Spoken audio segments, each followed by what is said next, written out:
انما المؤمنون اخوة.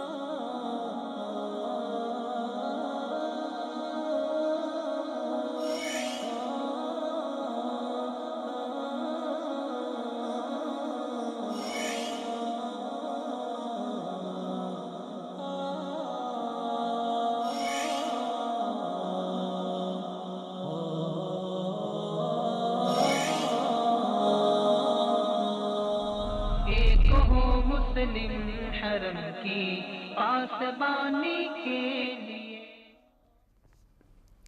السلام علیکم ورحمۃ اللہ وبرکاتہ. پروگرام ایک ہوں مسلم کے ساتھ میں ہوں آپ کا میزبان عبداللہ عالمزیب. ناظرین، عصر حاضر میں امت مسلمہ کو اتحاد کی جتنی ضرورت ہے شاید اتنی ضرورت اس سے قبل کبھی نہ تھی. اتحاد بین المسلمین کی افادیت اور اس کی اہمیت کے زمرے میں ایک تاریخی حوالہ پیش کرنا ضروری سمجھتا ہوں. دوسری صلیبی جنگ میں فرانس کے شاہ لوئی ہفتم نے جب اپنی فوج مسلمانوں کے مقابلے کے لیے بھیجی تو اس فوج کا 3/4 حصہ راستے میں سلجوقی مسلمانوں کے ہاتھوں تباہ و برباد ہو چکا تھا.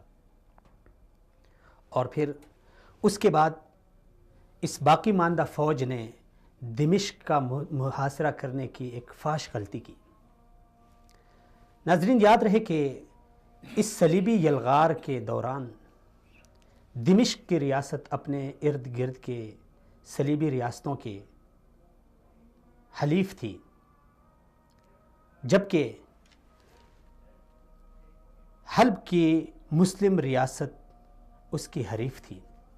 لیکن جب اس صلیبی ریاست نے دمشق کا محاصرہ کیا تو حلب کے حکمرانوں نے سیف الدین زنگی اور نور الدین زنگی نے اپنے تمام تر اختلافات کو بلا کر دمشق کے مسلمانوں کی مدد کے لیے لپک پڑے. اور پھر ہوا وہی جسے تاریخ نے آج تک محفوظ کیا ہے کہ ایک بہت بڑی فوج کو مسلمانوں نے ٹکڑے ٹکڑے کر دیا اور انہیں شکست فاش ہو گئی.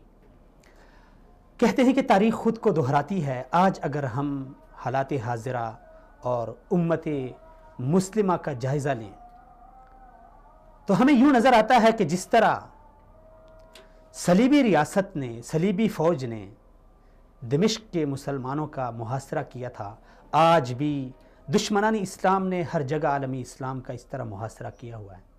لیکن سوال یہ ہے کہ کیا تاریخ خود کو دہرا سکتی ہے؟ کیا جس طرح دمشق کی ریاست نے اور حلب کی ریاست نے اپنے اختلافات کو بلا کر ایک ہوئے تھے، کیا آج بھی مسلمان ایک ہو سکتے ہیں یا نہیں؟ جس طرح ایک بہت بڑی فوج کو شکست دی تھی مسلمانوں نے اتفاق اور اتحاد قائم کر کے، کیا آج بھی اسی طرح کا اتحاد اور اتفاق قائم کر کے مسلمان دشمنان اسلام کو شکست دے سکتے ہیں یا نہیں؟ یہ ایک چبھتا سوال ہے. اور معاشرے کے ذہن میں ایک یہ بھی سوال ہے کہ اتحاد بین المسلمین یہ ناممکن ہے. لیکن جب ہم تاریخ کو پڑھتے ہیں تو تاریخ سے ہمیں بہت کچھ ملتا ہے. آج ہم انہی تاریخی حوالات اور انہی تاریخی واقعات کو لے کر اس کا موازنہ کریں گے آج کے حالات کے ساتھ کہ جس طرح تاریخ نے ہمیں سبق دیا ہے، کیا ہم اس سے کچھ سبق سیکھے ہیں یا نہیں. انہی حوالوں پہ بات ہوگی اور پھر آخر میں ہم امت مسلمہ کو، عالمی اسلام کو، امت مسلمہ کے نوجوانوں کو، حکمرانوں کو اتحاد اور اتفاق کا ایک جامع میسج دیں گے. اس حوالے سے اور اس اہم ترین موضوع پہ بات کرنے کے لیے آج میرے ساتھ اسٹوڈیو میں تشریف فرما ہیں میرے معزز مہمان اور مشہور ادیب، شاعر اور کالم نگار. انہیں میں کتنے اوصاف سے متصف کروں تو بھی کم ہیں. تاریخ میں ایک گہرا ان کا مطالعہ ہے. آج تاریخی حوالات سے آج کے حالات کو موازنہ کریں گے جناب فاروق درویش بھٹ صاحب. میں انہیں خوش آمدید کہتا ہوں. فاروق صاحب، آپ آج کا جس طرح آج کی حالت ہے امت مسلمہ کی، اور اس سے پہلے ہماری ایک روشن تاریخ گزری ہے، اگر آپ تاریخ کے ایک دو مختصر سے حوالات دے کے اس کا آج کے ساتھ موازنہ کریں گے تو آپ کن دو حوالوں کو زیادہ ترجیح دیں گے جہاں پہ آپ کو اتفاق اور اتحاد کی ایک بہت بڑی جھلک نظر آتی ہو؟ سب سے پہلے تو السلام علیکم ورحمۃ اللہ وبرکاتہ. آپ کی وساطت سے تمام ناظرین کی خدمت میں سلام اور آداب پیش کرتا ہوں. آپ نے جو ابھی واقعہ جو ہے وہ کوٹ کیا ہے، بڑے اختصار کے ساتھ جو بیان کیا ہے، جناب نور الدین زنگی اور ان کے دوسرے بھائی سیف الدین زنگی نے جب اپنی تمام تر عداوتیں، ذاتی رنجشیں بھلا کر دمشق کے حکمران جو اس وقت صلیبی یلغاروں میں بری طرح کھر چکا تھا، بلکہ فرانس کے شاہ لوئی نے اور اس کے ساتھ کچھ اٹالین فوج بھی تھی، کچھ پرتگیزیوں کے جو تھے وہ صلیبی لشکر بھی ان کے ساتھ شامل تھے. تو جب اس متحدہ صلیبی لشکر کے نرغے میں اور محاصرے میں پھنسے ہوئے معین الدین انڈ کی جب حمایت کی، تو اس وقت بہت سارے لوگوں نے اس پہ یہ اعتراض کیا تھا کہ ان لوگوں کے ساتھ تو آپ کا جو ہے وہ بڑی عداوت کا اور بڑی ایک مخامصت جو ہے وہ چل رہی ہے، تو آپ ان کی کیوں مدد کرنا چاہتے ہیں؟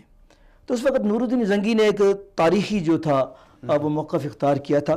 اس نے کہا گو کہ معین الدین جو ہے اور دمشق کی جو ریاست ہے ان سے ہماری عداوت ہے، کچھ بھی ہے، لیکن ہم سمجھتے ہیں کہ اگر اس وقت ہم نے اپنے مسلمان بھائیوں کا ساتھ نہ دیا صلیبی اتحاد کے خلاف، تو ہم جانتے ہیں کہ پورے خطے میں کوئی بھی مسلمان ریاست جو ہے وہ باقی نہیں بچے گی. اور آج آپ دیکھیں خطۂ صحرائے عرب سے لے کر پاکستان کے جو سرحدیں ہیں وہاں تک یہی جو ہے معاملات جو ہیں، یہی ایکشن ریپلے ہو رہا ہے. وہی جس طرح کہتے ہیں تاریخ خود کو دہراتی ہے، خود تاریخ خود کو دہراتی ہے، اور یہ تو ایک مسلمہ حقیقت ہے. یہ ایک سب سے کڑوا سچ بھی ہے اور میٹھا سچ بھی ہے، دونوں اینگل سے اگر آپ دیکھیں.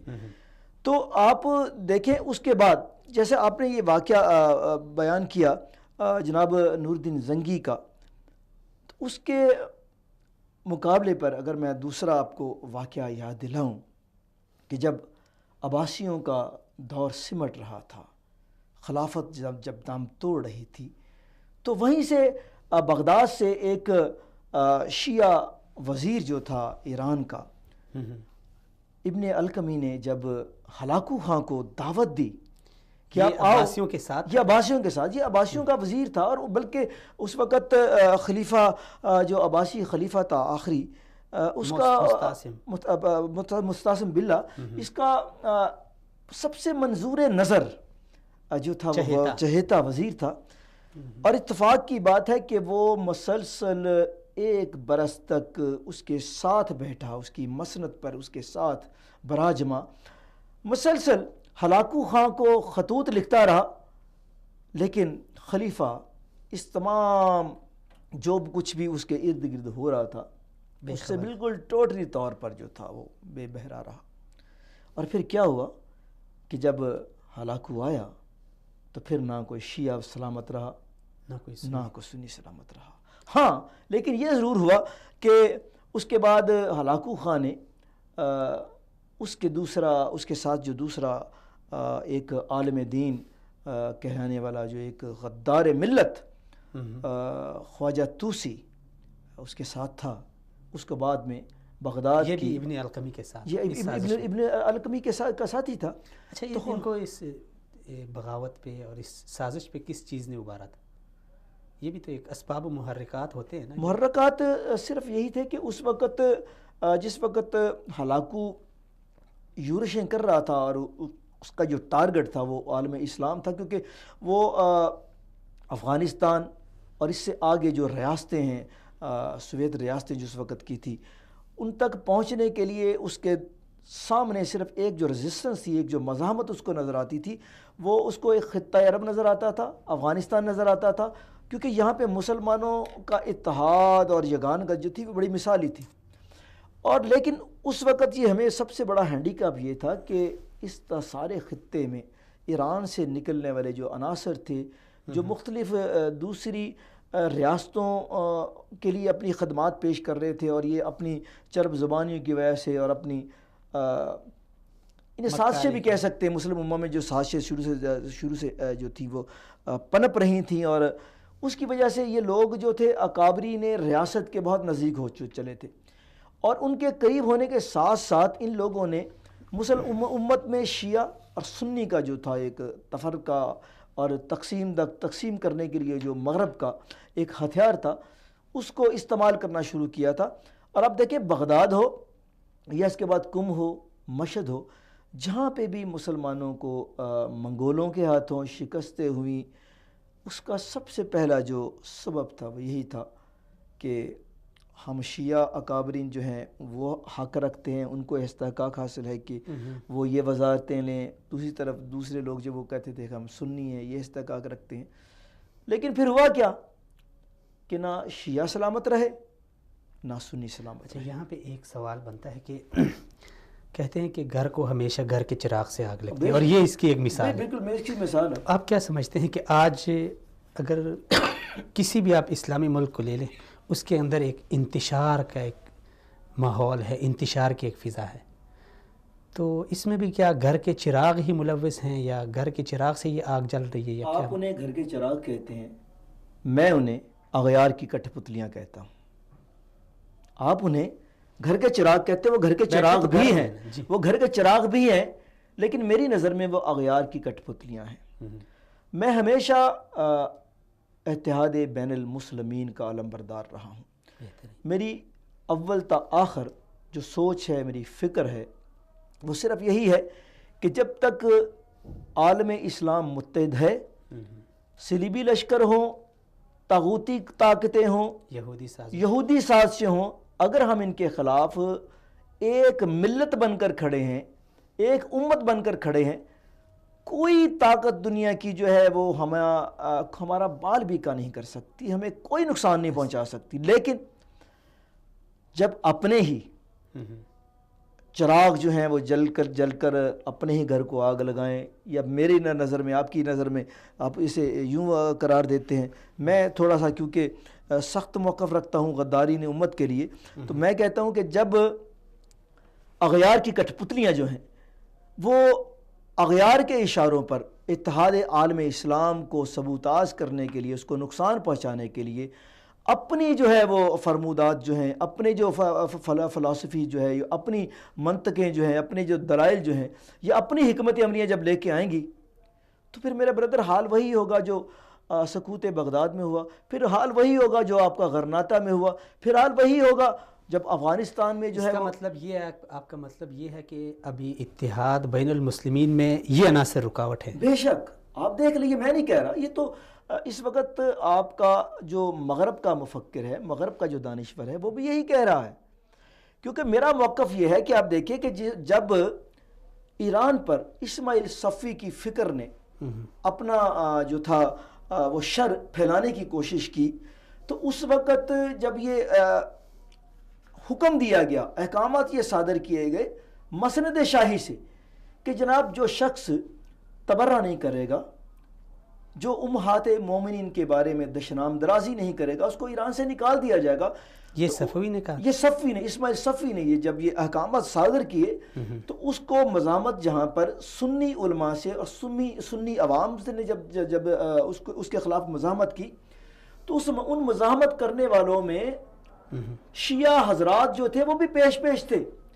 اس وقت کے شیعہ علماء نے جو معتدل سوچ رکھتے تھے، جن کی سوچ یہ تھی کہ جب تک شیعہ اور سنی اتحاد برقرار نہیں رہے گا، ایران میں امن نہیں ہو سکتا، عالم اسلام میں امن نہیں ہو سکتا۔ وہ الحمدللہ وہ جو شیعہ لوگ تھے، میں ان کا نام جو ہے وہ سنہری حروف میں لکھتا ہوں، مجھے فخر ہے ان کی سوچ پر کہ ان شیعہ اکابرین نے، ان شیعہ علماء حضرات نے یہ موقف اختیار کیا تھا صفوی کے اس احکامات کے خلاف کہ جب تک ایران میں سنی اور شیعہ مسلم برادر جو ہیں یہ اکٹھے رہیں گے، اس وقت تک ایران میں بھی امن رہے گا، اور ایران کے ساتھ جو دوسری سرحدیں ہیں مسلمان ممالک کی ریاست وہ بھی محفوظ رہیں گی۔ لیکن افسوس در افسوس کہ صفوی کے ہاتھوں ان امن کے علم بردار جو شیعہ علماء حضرات تھے، ان کا بے دردی کے ساتھ قتل کر دیا گیا۔ اور اس کے بعد پھر کیا ہوا کہ عالم اسلام کے اتحاد کے علمبردار نہ وہاں پہ سنی زندہ رہے اور نہ شیعہ حضرات زندہ رہے.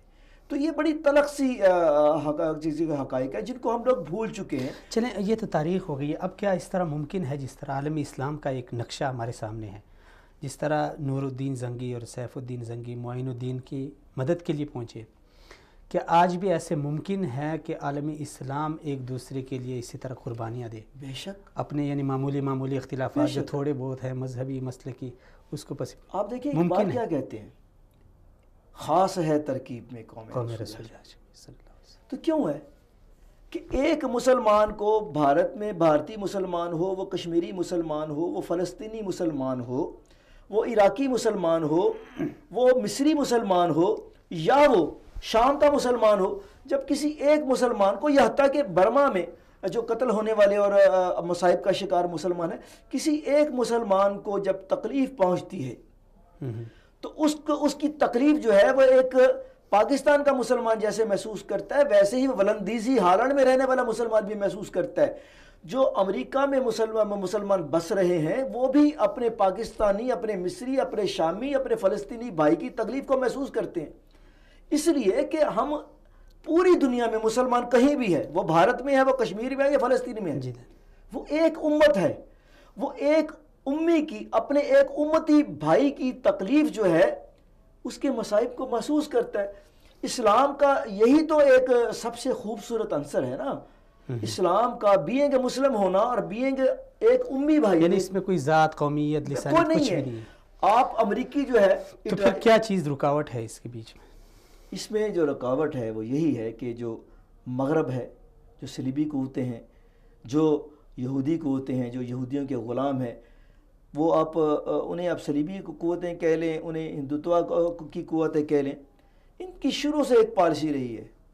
آپ برصغیر کی تاریخ کو دیکھ لیں، عالم عرب کی تاریخ کو دیکھ لیں، ایران کی قدیمی تاریخ کو دیکھ لیں، تقسیم در تقسیم کرنے کی جو پالیسی ہے، اور یہاں بھی تقسیم در تقسیم کرنے کی جو پالیسی ہے، وہ اس پالیسی کے تحت کون جو ہے وہ عمل کر رہا ہے اور کون رد عمل کر رہا ہے آپ کے سامنے ہے.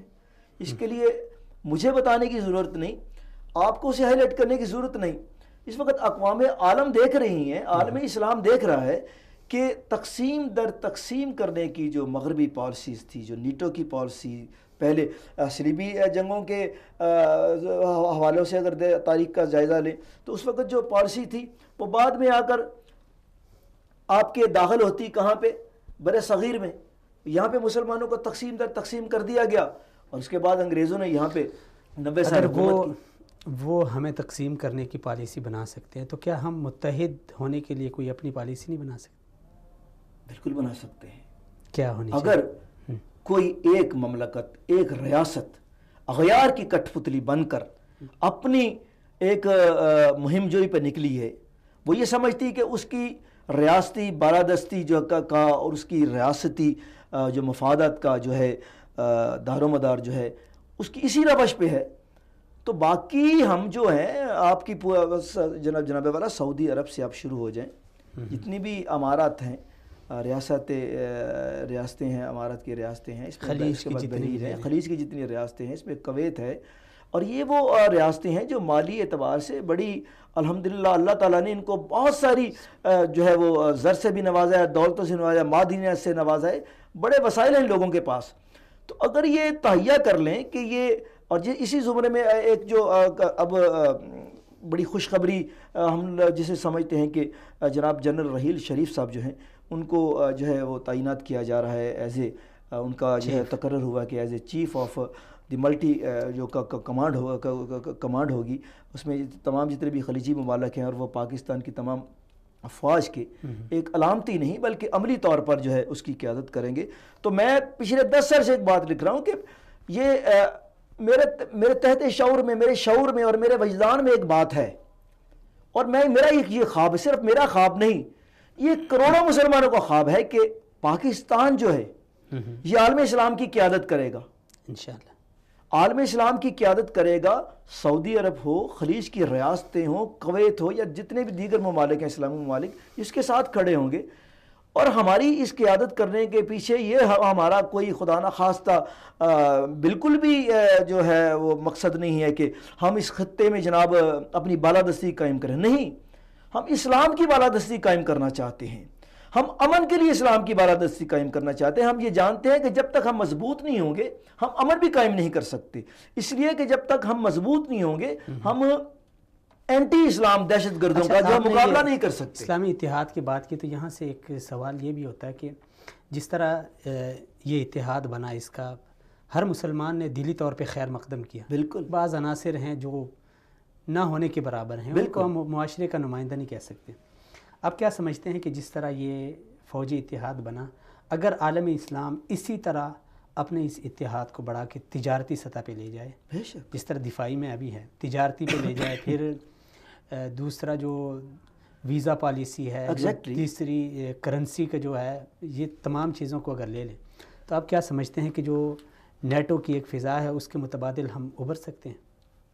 میرا خیال ہے کہ جو فوجی اتحاد ہے نا، سب سے پہلے عسکری اتحاد ہے، وہ اگر ہو گیا، مکمل ہو گیا اور کامیابی کے ساتھ چل پڑا تو سب سے پہلے اس پورے خطے میں جس چیز کی خوشبو آئے گی، جو 400 پھیلے گی، وہ ہوگا امن. اور جب اس یہاں پہ امن ہوگا تو دوسری جو ہونی چاہیے، ہماری جو ترجیح ہونی چاہیے، یعنی کہ عسکری کے بعد جو اگلی ترجیح، پہلی ترجیح ہونی چاہیے، وہ ان تمام ممالک میں اقتصادی اتحاد ہونا چاہیے. اور جب اقتصادی اتحاد ہوتا ہے تو معاشرتی طور پر بھی جو ہے وہ ایک دوسرے کے ساتھ ملن جول، ایک دوسرے کے لیے جذبہ ملی کو محسوس کرنے کے لیے جو ہوتی چیزیں خود بخود پرپری شروع ہو جاتی ہیں. اور جب اقتصادی اتحاد ہوتا ہے تو وہ کہ ایک طرف امریکہ جو ہمارے لیے، بلکہ ہمارے ہی کچھ ایسے سیاستدان ہیں جو یہ دعائیں کر رہے ہیں کہ اللہ کرے کہ امریکہ والے جو ہیں ہمارے ویزے بند کر دیں. اللہ تعالیٰ انہیں جو ہے عقل سلیم عطا فرمائے اور ان کی جو سیاسی بصیرت ہے اس کو اللہ تعالیٰ روشن کرے. انہیں پتہ چلے کہ آئندہ جو آنے والے دن ہیں، آنے والے جو وقت ہے، آنے والے جو سال ہیں، اس پورے خطے کے لیے وہ کتنے صبر آزما بھی ہیں. اور وہ صرف پاکستان کا ہی نہیں یا سعودی عرب کے جو میرے جو اکابرین سیاست ہیں یہاں کے، ان کا ہی نہیں، بلکہ اس خطے میں پورے مسلمانوں کا ایک امتحان ہوگا.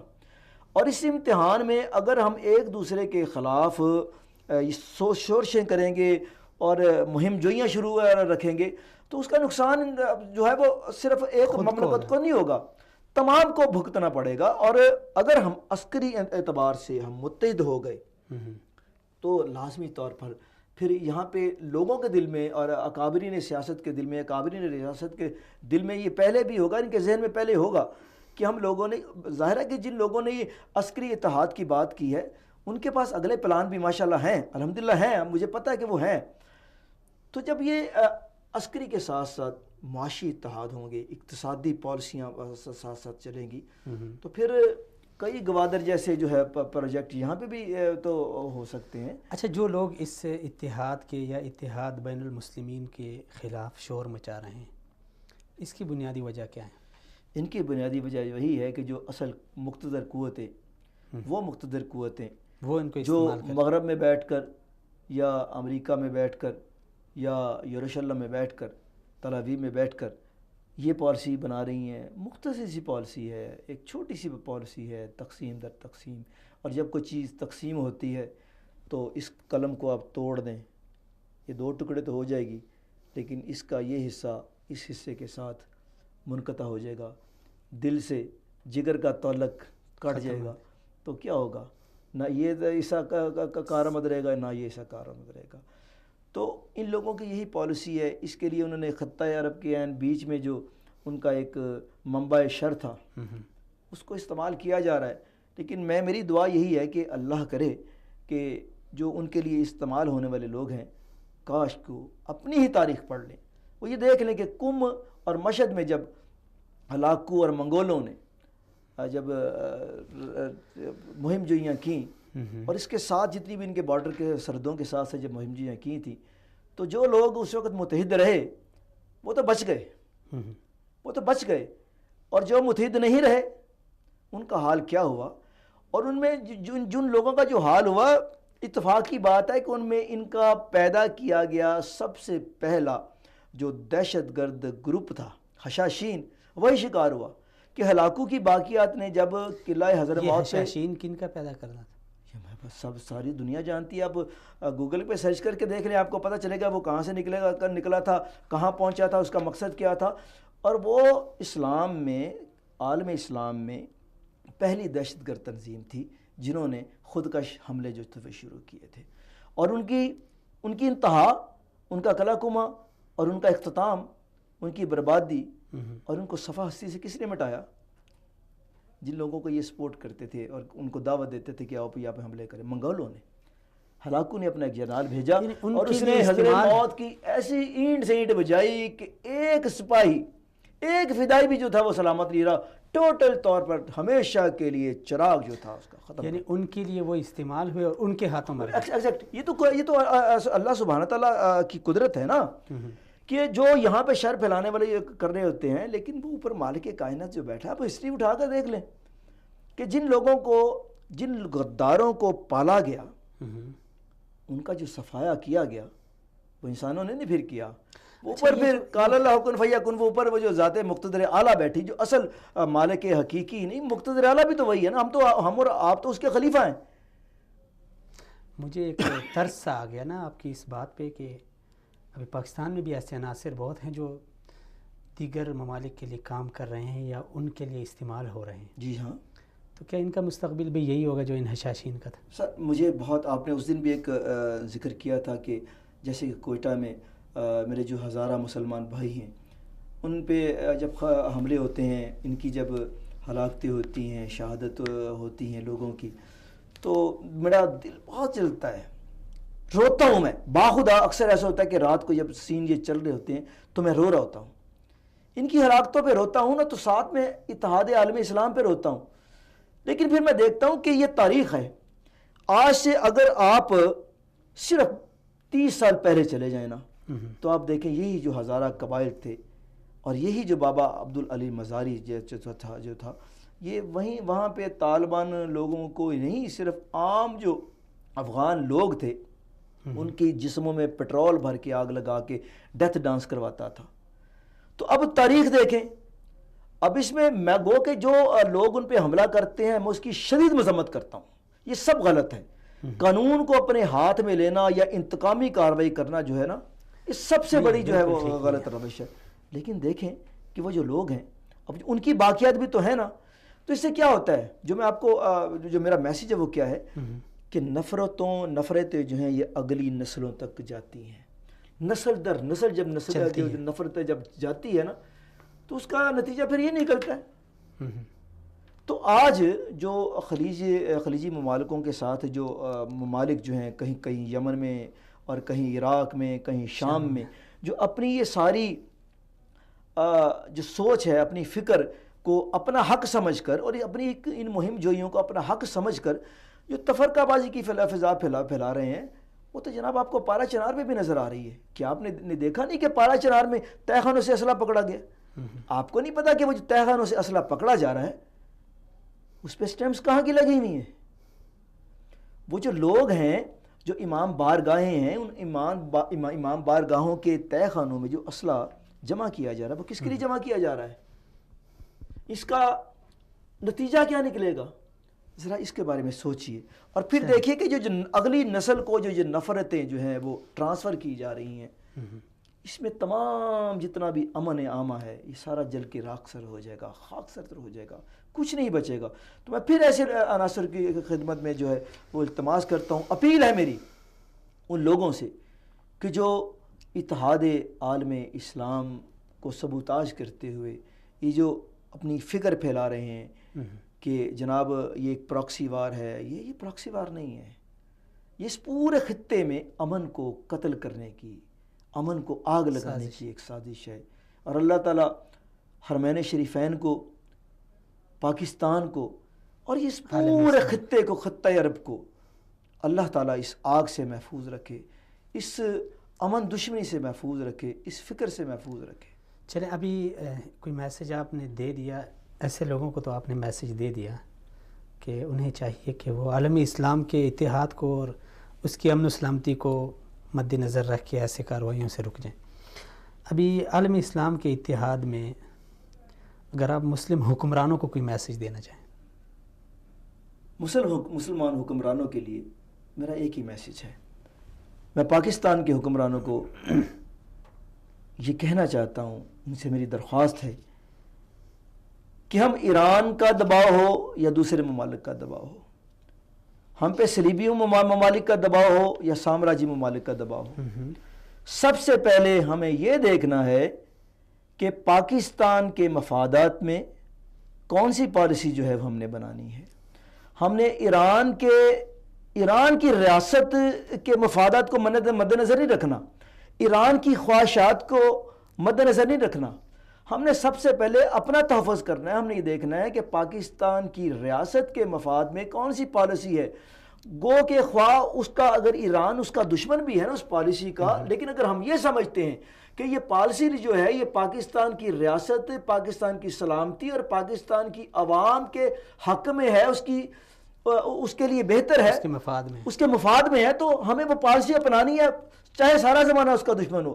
اور دوسری بات یہ میں عرض کرنا چاہتا ہوں، ہمیں سعودی عرب سے دوستی کے بارے میں، سعودی عرب سے تعلق جوڑتے ہوئے اور سعودی عرب سے اپنی انٹریکشن بناتے ہوئے ایک بات کا خاص طور پر خیال رکھنا ہے، یاد رکھنا ہے ہمیں کہ ہر آڑے وقت میں، ہر مشکل وقت میں وہ سعودی عرب تھا کہ جس نے ہمیں ہر مشکل وقت میں ہمارا ساتھ دیا ہے، ہمیں مفت پیٹرول بھی فراہم کیا ہے، ہماری عسکری قیادت کو بھی پوری بھرپور سپورٹ کی ہے، اور پاکستان کے دفاعی اخراجات میں بھی سعودی عرب نے ہمیشہ پاکستان کی مدد کی ہے. تو ہمیں جب اگلی پالیسی بنانی ہے اور اس پورے خطے میں جب ہم نے اپنی پالیسی کو دوسروں کی میں پھر آپ سے عرض کر رہا ہوں بڑے خاص طور پر کہ دوسرے ان لوگوں کی جو اس خطے میں پاکستان اور سعودی عرب کی دوستی کو بری نظر سے دیکھتے ہیں، ہمیں ان لوگوں کی خواہشات کے احترام سے پہلے یہ ہمیشہ سے سوچنا ہوگا، اس کا خیال رکھنا ہوگا کہ سعودی عرب اور دوسرے عرب ممالک ہمارے وہ سچے دوست ہیں، وہ کھرے دوست ہیں چائنا کی طرح، جنہوں نے ہر آڑے وقت میں، ہر مشکل وقت میں پاکستان کا اور پاکستان کے عوام کا بھرپور ساتھ دیا ہے. تو اپنی ہر آئندہ جو پالیسی بنائیں، ہم اس میں جہاں پہ اپنے پاکستان کی ریاستی مفادات کو، عوامی مفادات کو، سلامتی کے مفادات کو سامنے رکھیں، وہاں پہ ہم سعودی عرب کے خود پر احسانات جو ہیں، مملکت پاکستان پر جو احسانات ہیں، پاکستان کے عوام پر جو احسانات ہیں، ان کو بھی مد نظر رکھیں. اچھا، ایک سوال، ابھی حالات کچھ ایسے چل رہے ہیں کہ جو اگر تازہ حالات میں ہم بات کریں تو جو امریکی صدر آیا اس نے جو ویزا پالیسی بنائی ہے، چلیں اس پہ تو ہم بات نہیں کرتے کہ وہ ان کے حق میں بہتر ہے یا ہمارے حق میں بہتر ہے یا نہیں ہے، جو بھی ہے، لیکن کیا عالم اسلام اس طرح کی اپنی ایک پالیسی نہیں بنا سکتا؟ بالکل بنا سکتا ہے، بالکل بنا سکتا ہے، لیکن اس پالیسی بنانے کے لیے سب سے پہلی شرط کیا ہے؟ جب تک آپ عسکری طور پر مضبوط نہیں ہوں گے، جب تک آپ اقتصادی طور پر مضبوط نہیں ہوں گے، معاشی طور پر استحکام نہیں آئے گا، تو آپ پالیسی کیسے بنا سکتے ہیں؟ جب تک آپ معاشی طور پر مستحکم نہیں ہوں گے تو آپ کے حال میں تو کاسا کشکول ہی ہوگا، اور جو آپ کو دینے والے ہیں وہ کون ہوں گے؟ وہ مغربی عناصر ہیں، وہ نیٹو ہوگا، وہ امریکہ بہادر ہوگا، وہ سامراجی قوتیں ہوں گی. تو اس کے لیے میرے برادر سب سے پہلے عسکری طور پر، فوجی طور پر اور خاص طور پر معاشی اور اقتصادی طور پر آپ کو خود کو مستحکم کرنا ہے. اور خود کو مستحکم کرنے کے لیے یہ ضروری ہے کہ جہاں پر آپ تمام لوگوں کے درمیان، آپ تمام قوموں کے درمیان، آپ تمام اسلامی ممالک کے درمیان جہاں پہ اسلامی اتحاد عسکری بنیادوں پر ہو، وہاں پہ اقتصادی طور پر آپ پہ اتحاد ہو، آپ ایک دوسرے کے ساتھ تجارت کو فروغ دیں اور ایک دوسرے کے مفادات کا تحفظ کریں. اچھا، تو اگر عالمی اسلام جس حالات سے دوچار ہے، اس میں اتحاد کی تو جتنی ضرورت ہے میرے خیال میں اس سے پہلے کبھی نہ تھی اور شاید آگے ہوگی یا نہیں ہوگی، لیکن ابھی جتنی ضرورت آج ہے وہ میرے خیال میں یا تو ہمیں تاریخ کا نہیں پتہ یا مستقبل کا تو ہمیں علم نہیں ہے، لیکن آج کے حالات میں بہت زیادہ ضرورت ہے. تو اس حوالے سے اگر ایک نوجوان اپنا کوئی کردار پیش کرنا چاہے، کیونکہ اگر دیکھا جائے تاریخ میں نوجوانوں کا بہت بڑا کردار رہا ہے اور کسی بھی ملک اور ملت کے معمار ہوتے ہیں اس کا مستقبل ہے، تو ان کو آپ کیا میسیج دینا چاہیں گے؟ صلاح الدین ایوبی نے کہا تھا، ایک فون کال لے لیتے ہیں اس کے بعد. پلیز. السلام علیکم ورحمۃ اللہ.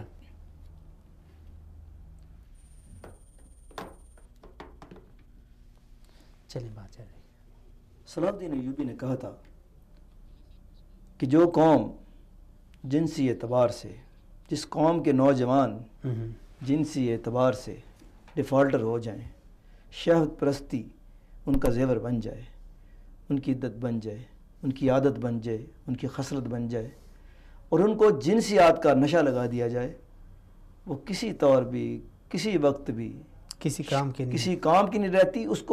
اس پہ غلبہ پانا جو ہے نا غیار کے لیے سب سے آسان کام ہوتا ہے. آج کا نوجوان تعلیم سے دور تو ہے، وہ کمپیوٹر کی لینگویج تو سیکھ رہا ہے، وہ جدید علوم تو سیکھ رہا ہے، وہ دین کی دینی جو تعلیم ہے، دینی تعلیم میں نہیں کہتا کہ وہ تفسیر یا کلام پاک کا جو ہے ترجمہ جو ہے وہ پڑھے. اگر وہ اس کے پاس وقت ہے تو وہ بھی پڑھ کے دیکھ لے، اسے پتہ چل جائے گا. تفسیر پڑھ کے دیکھ لے. اگر اس کے پاس یہ وقت نہیں ہے تو کم از کم وہ اپنے اکابرین کی جو ہے تاریخ ضرور پڑھ لے، وہ اپنے اسلاف کی تاریخ ضرور پڑھے. اس کو ہر چیز وہاں پہ جو ہے وہ ملے گی. اچھا، ایک تاریخ کی آپ نے بات کی تو ہمیں زیادہ تر اپنی تاریخ سے دور رکھا جاتا ہے. اگر ہم اپنی کتابی نصابوں میں دیکھ لیں، یعنی تعلیمی نصاب میں، تو ہمیں علی بابا 40 چور، سندباد، پتہ نہیں عجیب و غریب جو ہے نا. بلکہ اب تو دیکھیں کہ سلطان صلاح الدین ایوبی کی جو داستانیں ہیں نا، یا نصابی کتابوں میں سے ان کے جو مضامین ہیں، اقبال کے مضامین حذف کیے جا رہے ہیں. اس کے ساتھ ساتھ سلطان صلاح الدین ایوبی کے جو مضامین ہیں وہ حذف کیے جا رہے ہیں. اور مضامین کون سے آ رہے ہیں؟ بادشاہ خان کے مضامین آ رہے ہیں. محمد بن قاسم غائب ہو گیا ہے، بادشاہ خان آ گیا ہے. ٹھیک ہے. رابعہ بصری کے مضامین جو ہے وہ ختم ہو گئے ہیں، ملالہ جی آ گئی ہیں. تو یہ پیغام کیا دیا جا رہا ہے؟ اس لیے کہ اس وقت آپ کے جو نظام تعلیم کو جو ڈیزائن کر رہے ہیں، آپ کا جو نصاب ڈیزائن کر رہے ہیں، وہ تو صلیبی غلام ہے. ان کو ڈکٹیشن دی جاتی ہے کہ جناب جو نئی نسل ہے ان سے اسلامی اسپرٹ جو ہے، اسلام کی جو روح ہے، روح جہاد جو ہے. اب جب جہاد کو صرف آپ یہ کہیں کہ جہاد تو دہشت گردی ہے، تو مجھے بتائیں کہ جب صلاح الدین ایوبی نے بیت المقدس فتح کیا تو اس نے تو پورے شہر کو امان دی. اور اس کے سامنے جو لوگ یہ کہتے ہیں جی اسلام میں جو جہاد کے نام پر یہ دہشت گردی ہوتی ہے، تو میں صرف سے بڑا مختصر سوال کرتا ہوں کہ 7 صلیبی جنگوں کی آپ تاریخ دیکھ لیں. اٹلی، فرانس، برطانیہ اور جرمنی، یہ چاروں کے شہنشاہ اپنے اس وقت کے جو بھی ان کا جو چیف پادری ہوتا تھا اس کے حکم پر نکلتے تھے، اور یہ ہزاروں میل کا سفر طے کرتے ہوئے جناب خطہ عرب میں آتے تھے. کیا کبھی ایسا ہوا کہ مسلمانوں نے، سلطان صلاح الدین ایوبی نے یا نور الدین زنگی نے یا انڑ نے یا سلجوقی نے ان پہ جا کے حملہ کیا ہو؟ کبھی بھی نہیں. یہ ہمیشہ ایسا ہوتا رہا کہ یہ تمام لوگ اپنے ملکوں سے نکلتے تھے، اور مشترکہ جو تھے ان کے لشکر جب آتے تھے تو یہی مسلمانوں پہ حملہ ور ہوتے رہے. دہشت گردی پھیلانے تو یہ آتے رہے ہیں. افغانستان میں بھی جب آئے تو یہی آئے. اور اب انہی کی روش پہ، انہی کے طریقہ کار پہ آپ دیکھیں کہ ایران اپنی مملکت سے نکلتا ہے، یمن میں پہنچ کے حملہ ور ہو رہا ہے. ایران اپنی نکلتا ہے، اور جناب ایران کے جو حاضر سروس جرنیل ہیں وہ شام میں بھی تو فعال ہیں، عراق میں بھی فعال ہیں. لیبیا میں کیا فعال نہیں تھے؟ حلب میں کیا ایران کے جو ہیں وہ جو جرنیل اور ان کی سپاہ جو نہیں لڑ رہی؟ تو جو صلیبیوں کا شعار رہا ہے، جو ان کا طریقہ کار رہا ہے، جو ان کی روش رہی ہے، اور جس مزاج کی ان کی مہم جو رہی ہے، سیم مہم جوئی کا جو انداز ہے اس وقت میرے ایرانی بھائی جو ہیں مسلم برادرز، یہ وہاں اپنے خطے سے نکل کے، اپنے مملکت سے نکل کے، تو میں ان سے ایک سوال پوچھتا ہوں، آپ مجھے بتائیں کیا کسی مملکت کو یہ حق ہے کہ وہ اپنی مملکت سے نکلے اور اس کی سپاہ جو ہے ارد گرد کے جتنے ہمسایہ ممالک ہیں وہ وہاں پہ یہ سمجھے کہ اس کا یہ حق ہے کہ اس کی فوجیں جو ہے وہاں پہ بھی کارروائی کر سکتی ہیں؟ یہ بالکل ایسے ہی ہے جس طرح پچھلے دنوں میں بھارت مافیا نے ایک بڑا شور مچایا تھا جی، وہ اسٹریٹجک جو ہے وہ اسٹرائک ہم نے کر دی ہیں، یہ کر دی، وہ کر دی ہیں. تو پاکستان ایک ایٹمی قوت ہے. پاکستان ایک صرف ایٹمی قوت نہیں ہے، پاکستان 20 کروڑ مسلمانوں کا وہ جنونی ایٹم بم ہے جس کا ہر ایک پاکستانی جو ہے وہ ایک ایٹم بم بن کے بھارت اور پاکستان کی طرف بری نظر سے دیکھنے والا جو شخص ہوگا اس کو ملیا میٹ اور جو ہے اس کو شمشان گھاٹ بنا دے گا. تو اسی طرح ایران کو کم از کم یہ سوچنا چاہیے کہ ہم اس کے ساتھ ہم اس کے برادر اسلامی ملک ہیں، پڑوس میں بیٹھے، ایک پڑوس میں بھی بیٹھے ہوئے، پھر ہمارا اس کا ایک ملت کا رشتہ ہے. تو بجائے بھارت کے ساتھ چار بہار کی بندرگاہ پہ وہ اس کے ساتھ کام کرے تو اس کا فرض بنتا ہے کہ ہم سے جو ہے وہ متحدہ طور پر جو ہے وہ کام کرے اقتصادی معاملے میں. اس کو چاہیے کہ سی پیک کو جو ہے اس کی پذیرائی کرے، اس کے ساتھ اشتراک عمل ہمارے ساتھ کرے تاکہ ہم مل کر ایک ایسا جو ہے یہاں پہ سینیریو اور ایک ایسا جو ہے منظر بنائے کہ تمام مسلمان آپس میں بھائی بھائی بن کر اتحاد عالم اسلام کا پرچم اٹھائے، اور اس سے پورے خطے میں جو ہے وہ امن پھیلے گا. پورے خطے میں امن کے لیے جدوجہد کریں. کسی امام بارگاہ میں بم دھماکہ ہو یا مسجد میں ہو، بالکل اس کی مذمت ہونی وہ اس کی مذمت نہیں ہونی چاہیے. اس پہ مسلمان کا، کسی بھی مسلمان کا دل روتا ہے. ہمارے لیے تمام بھائی ہیں. کیوں؟ یہی میرے نبی صلی اللہ علیہ وسلم کا پیغام ہے. کچھ احباب کالیں کر رہے ہیں، ان کو لے لیتے ہیں. السلام علیکم ورحمۃ اللہ. جی ہیلو، السلام علیکم.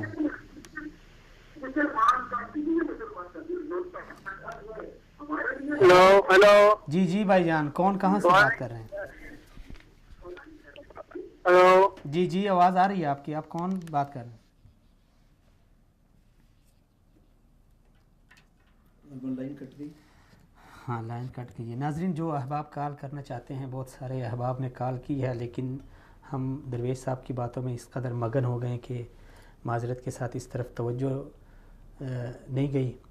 تو جو احباب کال کرنا چاہتے ہیں، ابھی ہمارے پاس کچھ ٹائم بچا ہے، اس میں آپ کال کر سکتے ہیں، اور جو بھی آپ کے سوالات ہیں درویش صاحب سے آپ ان کے سامنے رکھ سکتے ہیں. لیکن درویش صاحب کی باتوں سے جو تاریخی حوالے اور تاریخ کے جو گہرے سبق تھے، سبق آموز واقعات تھے، ان سے ہمیں یہی میسج ملا ہے کہ اتحاد امت اسلامیہ میں جو چیز بنیادی رکاوٹ ہے وہ یہ ہے کہ ہمیشہ ہمیں اپنے گھر پہ توجہ دینی چاہیے. اور یہ ایک فطرتی امر ہے. اگر آپ مشاہدہ کریں اپنے گھر میں، مثلا میں ہوں گھر میں، میرے ساتھ 2-3 بھائی ہیں، اور ساتھ پڑوس میں ادھر ادھر ہمارے ایسے لوگ رہ رہے ہیں جو ہمیں نہیں چاہتے کہ ہم متفق اور متحد ہو جائیں. لیکن جب میں اور میرا کوئی بھائی آپس میں لڑیں تو یقیناً وہ جو آس پاس رہنے والے ہیں ان کو ایک موقع ملتا ہے. یقیناً وہ اس صورت سے اور اس صورتحال سے فائدہ اٹھا کے کوئی آ کے مجھ سے ملے گا تو کوئی میرے دوسرے بھائی سے ملے گا. اس کے اندر ایک جذبہ وہ بیدار کریں گے، اسی طرح میرے اندر بھی. تو یہ لڑائی مزید بجائے اس کے کہ ہم آپس میں متفق رہیں، یہ مزید بڑھ جائے گی، اور اس سے ایک گھر ہی نہیں بلکہ آہستہ آہستہ ہو سکتا ہے کہ پورے خاندان میں، پورے قبیلے میں ایک انتشار برپا ہو جائے. تو یہی صورتحال ہے ناظرین. اگر ہم اپنے گھر میں آپس میں ایک دوسرے سے لڑیں تو اگر ہم دیکھیں، خاص کر پھر پاکستان ہماری جو مملکت ہے، یہ تو روز اول سے دشمن کی آنکھوں میں کھٹکتا ہے. کوئی بھی اس کو برداشت نہیں کرتا. یہ تو اللہ تعالیٰ کا ایک کرم ہے، ایک فضل ہے کہ اتنی ساری قربانیوں کے باوجود اللہ تعالیٰ نے اس مملکت کو اور اس قوم کو سلامت رکھا. اگرچہ ہم نے دہشت گردی کے خاتمے کے لیے، مملکت کی حفاظت کے لیے، اپنے نظریات، اپنے جغرافیائی سرحدوں کی حفاظت کے لیے بہت ساری قربانیاں دی، بہت ساری قربانیاں. لیکن پھر بھی اللہ رب العزت کا کرم ہے کہ اتنے سارے دشمنوں میں اللہ رب العزت نے ہمیں سالم رکھا ہے. اور آج بھی اتنی ساری قربانیوں اور اتنی ساری جو ہے نا شہادتوں کے بعد آج بھی عالم اسلام کی نظریں صرف اور صرف پاکستان کے اوپر ہیں. اگر دیکھا جائے ابھی یہ جو اسلامی اتحاد بنا ہے، اس میں مصر کی فوج ہے، ترکی کی ہے، اس میں بڑی بڑی فوجیں ہیں. سعودی عرب کی اپنی فوج ہے، سوڈان کی فوج ہے، ترکی کی ایسی فوج ہے جو نیٹو سے تربیت یافتہ ہے. لیکن اتنے سارے ممالک میں عالم اسلام کی نظریں صرف اور صرف پاکستان کے اوپر رہیں. یہ ہمارے لیے ایک بہت بڑے اعزاز کی بات ہے کہنے کا مطلب یہ ہے کہ بہت سارے دشمنان ہیں جو نہیں چاہتے کہ پاکستان سلامت رہے اور یہ قوم پاکستانی قوم اور پھر عالمی اسلام متحد اور متفق ہو جائے. اس لیے اگرچہ بات سچی ہے لیکن تھوڑا سا کہتے ہیں کہ سچ تھوڑا سا کڑوا ہوتا ہے، اس لیے اس کو کڑوا صحیح لیکن اس بات پہ ذرا غور کیا جائے کہ یہ سچ ہے کہ ایسے عناصر ہم میں ہی موجود ہیں جو نہیں چاہتے کہ ہم پاکستان میں متحد اور متفق رہیں. ایک بات ہے کہ دیکھیں جب ہم پاکستان سے باہر جاتے ہیں، ہم امریکہ جاتے ہیں، برطانیہ جاتے ہیں، کسی بھی مملکت میں جاتے ہیں تو ہمیں اس نظر سے نہیں دیکھا جاتا کہ یہ شیعہ ہے یا سنی ہے، یہ اہل حدیث ہے یا دیوبندی ہے یا بریلوی ہے. ہمارے اوپر جو ایک لیبل لگا ہوا ہے وہ صرف یہ ہے کہ یہ پاکستانی ہے. جب باہر کے لوگ ہمیں ایک نام سے جانتے ہیں تو پھر ہم کیوں آپس میں بہت سارے ناموں میں تقسیم ہو رہے ہیں. یہاں پہ ایک ساتھی کو لے لیتے ہیں.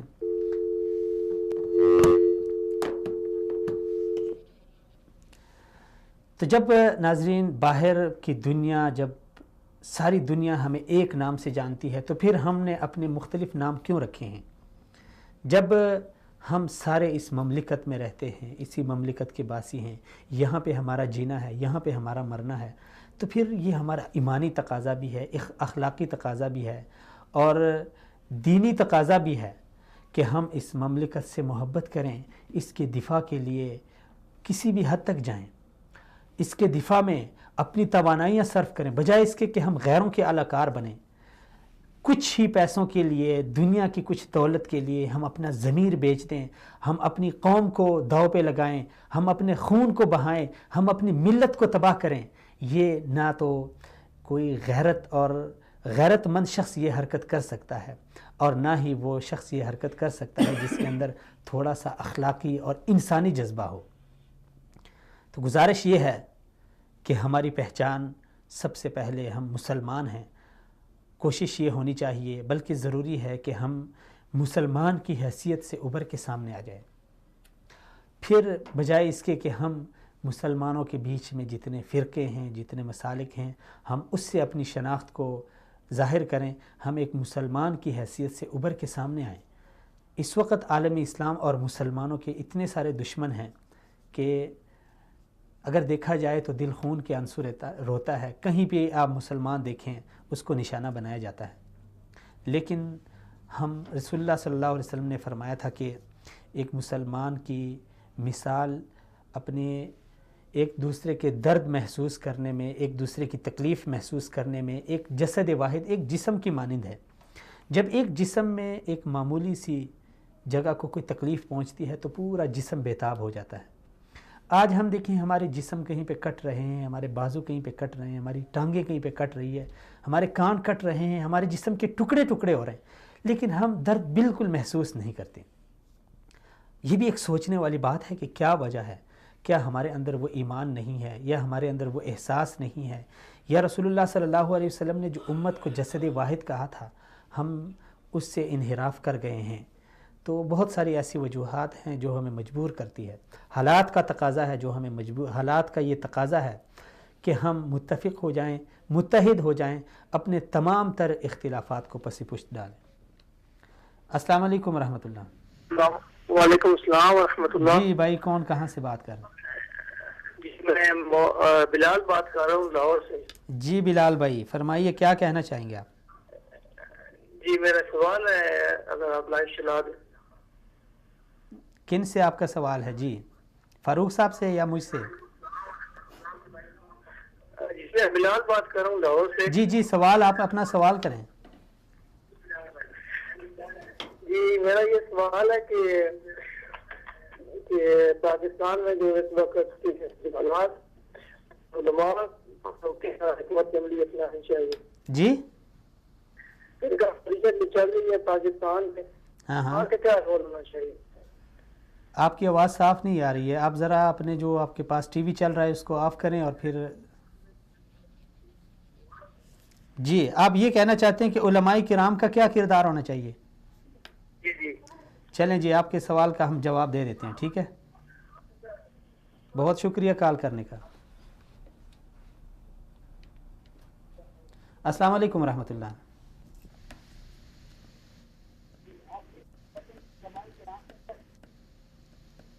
جی بھائی السلام علیکم.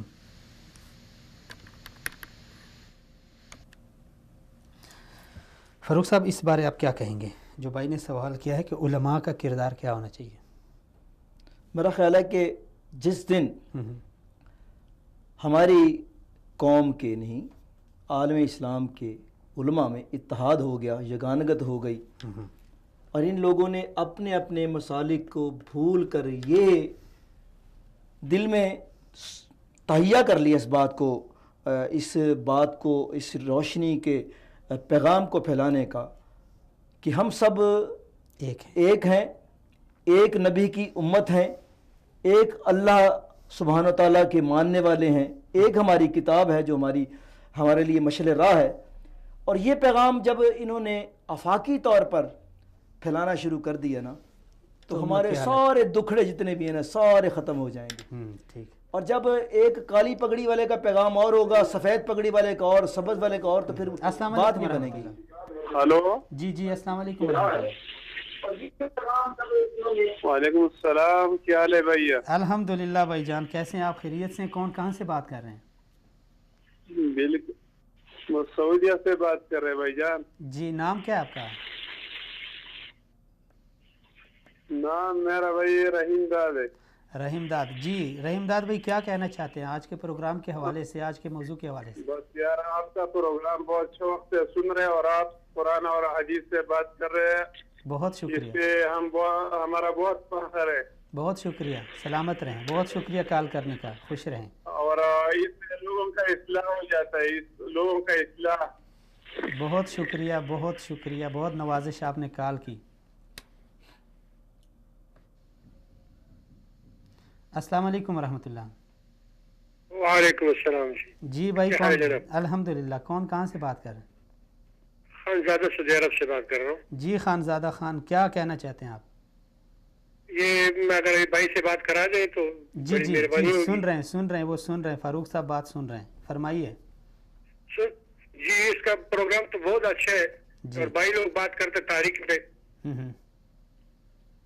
جی لیکن اگر اس پہ بات کریں کہ ہم لوگوں نے کیا نام ہے صوبے بنوائے ہیں، 4 صوبے بنوائے ہیں نا. اس میں 4 قوم رہتے ہیں، پٹھان اور پنجابی اور سندھی. اور میں بولتا ہوں یہ سندھی اور یہ پٹھان یہ صوبے ختم کر لے، ایک 1 یونٹ بنا لے، 1 یونٹ. اور کیا نام ہے ایک مذہب اسلام کا، تو یہ پاکستان ترقی بھی اچھا کرے گا اور ہمارے مسلمانوں کے لیے اچھا بھی ہوگا. زبردست سوچ ہے آپ کی، بہترین. جی یہ صوبے ختم کر دیں کہ پٹھانوں کا اور پنجابیوں کا، اور اسی پہ ہم لوگوں کو یہ یہود اور نصارہ چاہتے ہیں، اور اسی پہ اپنے انگلیوں پہ پٹھانوں کو پنجابیوں کو خلاف کرتے ہیں اور سندھیوں کو بلوچوں کے خلاف کرتے ہیں. اور ہم لوگ بولتے ہیں کہ ہم بلوچستان نہیں، یہ ختم کر دیں. جیسے صدر ایوب خان کے زمانے میں 1 یونٹ تھا، ایک وزیر اعظم ہو، ایک وزیر اعلیٰ ہو. جی بہت شکریہ کال کرنے کا. آپ کی اس رائے پہ بات کریں گے فاروق صاحب. السلام علیکم ورحمۃ اللہ.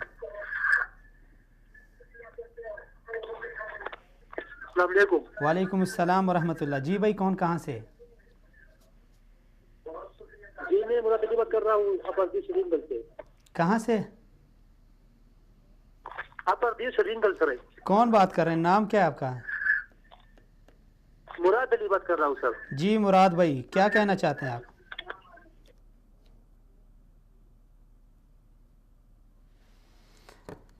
اچھا یہ جو بھائی خانزادہ بھائی نے جو بات کی ہے کہ بڑا اہم سوال ہے. صوبوں کو ختم کرنا چاہیے اور جتنے بھی یہ فرقے، جس طرح آپ نے کہا کالی ٹوپی سبز پگڑی، یہ میرے بردر جہاں تک صوبوں کو ختم کرنے کی بات ہے یہ اب ممکن نہیں ہے، اس لیے کہ انتظامی اعتبار سے وحدت کا جو ہے سوال یا وحدت کی جو فکر ہے یا وحدت کا جو عنصر ہے وہ تو اپنی جگہ پہ ایک اہم ہے، لیکن انتظامی اعتبار سے صوبے بنائے جاتے ہیں، پھر ان کو مزید جو ہے انتظامی اعتبار سے ان کی جو ہے تقسیم کرنے کے لیے ڈویژنز بنائے جاتے ہیں، کمیشنریز بنائی جاتی ہیں، پھر ڈویژنز کی آگے جو ہے انتظامی اعتبار سے جو تقسیم کے لیے پھر اضلاع بنائے جاتے ہیں، پھر اس طرح اضلاع کی جو ہے آگے انتظامی تقسیم کے لیے تحصیل بنائی جاتی ہیں، تحصیلیں بنتی ہیں. تو اگر تو ان کا تقسیم کرنے کا جو مقصد ہے وہ صرف انتظامی ہو تو پھر تو ٹھیک ہے، اور اگر کوئی یہ سمجھے کہ میں پختون ہوں، میں عرفہ والا ہوں، پنجاب والا یہ کہے کہ میں پنجابی ہوں، میں ایک بڑا صوبہ ہوں، میرا استحقاق اور میرا حق جو ہے وہ زیادہ ہے، اور سندھ والا یہ کہے کسی بھی سوچ کے زیر اثر کہ میں سندھی ہوں، میں وڈیرا ہوں، مجھے آزادی کا حق ہے، یا بلوچ والا یہ کہے جناب کہ مجھے تو آزادی لینی ہے، وہ یا کسی بھی غیر ملکی سوچ یا فکر کے جو تابع ہو کے وہ بغاوت کر دے، تو اس طرح بات نہیں بنتی۔ سب سے پہلی بات یہ ہے کہ جب ہم یہ اقرار کر لیں گے سچے دل کے ساتھ کہ ہم ایک خدائے واحد کے ماننے والے ہیں، ہم ایک نبی آخری الزماں صلی اللہ علیہ وآلہ وسلم کے جو ہیں وہ پیروکار ہیں، ہماری ایک کتاب ہے، وہ کتاب سنہ ہے، وہ کتاب اللہ ہے، اور اس کے بعد شریعت محمدی ہے، تو جب ہم یہ دل میں تہیہ کر لیں گے، اعلان کر دیں گے، صدقے دل سے ہی اعلان جب کر دیں گے نا کہ ہم ایک ہیں، تو پھر یہ جو تفریق ہے نا اس حوالے سے کہ صوبائی تفریق آٹومیٹک ختم ہو جائے گی، پھر اس کا وجود ہی کوئی نہیں رہ جاتا نا۔ یہ تو صرف اس وقت تک ہے جب ہم مانتے ہی نہیں ہیں، تسلیم نہیں کرتے دل سے۔ السلام علیکم۔ وعلیکم السلام ورحمۃ اللہ۔ جی بھائی کون کہاں سے؟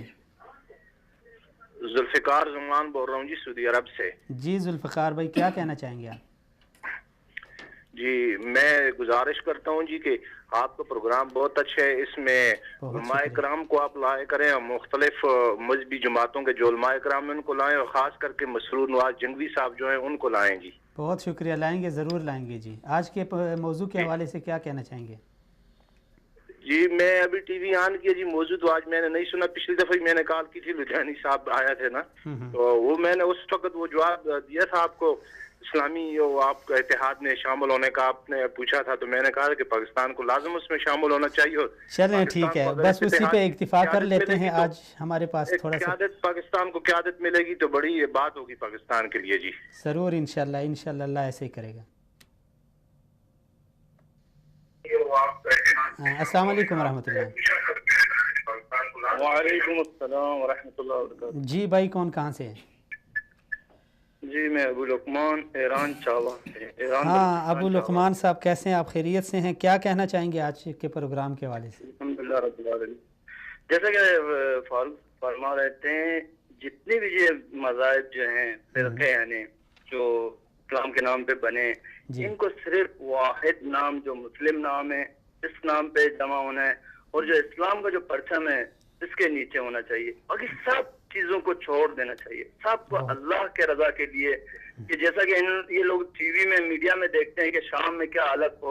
جی جی چلیں، بہت شکریہ ناظرین، آپ ناظرین کا اور فاروق صاحب آپ کا بہت شکریہ۔ ابھی بہت ساری کالیں آ رہی ہے، کچھ مس بھی ہو گئی ہے، لیکن ٹائم ہمارے پاس بہت ہی کم ہے، تو انشاءاللہ اگلے پروگرام میں جتنے بھی ہمارے سامعین ناظرین رہ گئے ہیں ان سے معذرت، اور اگلے پروگرام میں انشاءاللہ ہم آپ کے لیے کافی سارا ٹائم نکالیں گے پروگرام میں۔ تو تمام ناظرین کا، سامعین کا اور اپنے مہمان کا بہت بہت شکریہ جنہوں نے ہمیں کال کی، اور ان تمام ناظرین کے سامنے معذرت پیش کرتا ہوں جن کی کالیں ہم ریسیو نہ کر سکے۔ تو اتحاد امت کا عالمگیر پیغام لے کر، اس مشن کو لے کر آپ بھی ہمارا ساتھ دیجئے، اور اس پیغام کو جس کی بہت زیادہ ضرورت ہے اور بہت زیادہ اہمیت ہے۔ اگر آپ تاریخ کو دیکھیں، جب کبھی بھی مسلمان متفق اور متحد ہوئے ہیں تو دشمن چاہے وہ تعداد میں کئی گنا زیادہ ہو لیکن اس کا نام و نشان تک نہیں بچا، اور جب بھی مسلمانوں کے اندر انتشار کی فضا پیدا ہوئی اور افتراق اور انتشار اور پھوٹ پڑ گئی ہے، تو تب مسلمان کو ہر جگہ پہ شکست کا سامنا کرنا پڑا ہے۔ تو ناظرین، آج کے اگر حالات ہمیں دیکھ لیں تو میرے خیال میں حالات ہمیں اس بات کی قطعاً اجازت نہیں دیتے کہ ہم مسلکی، سیاسی، قومی، لسانی اور یہ چھوٹے چھوٹے اختلافات کو لے کے آپس میں لڑیں اور جھگڑیں، اور امت کی اس حالت پہ ہمیں ذرا برابر رحم نہ آئے۔ تو اسی پیغام کے ساتھ، اسی میسج کے ساتھ ہمیں اجازت دیجیے، اگلے پروگرام میں پھر سے ملاقات ہوگی، تب تک کے لیے السلام علیکم ورحمۃ اللہ وبرکاتہ۔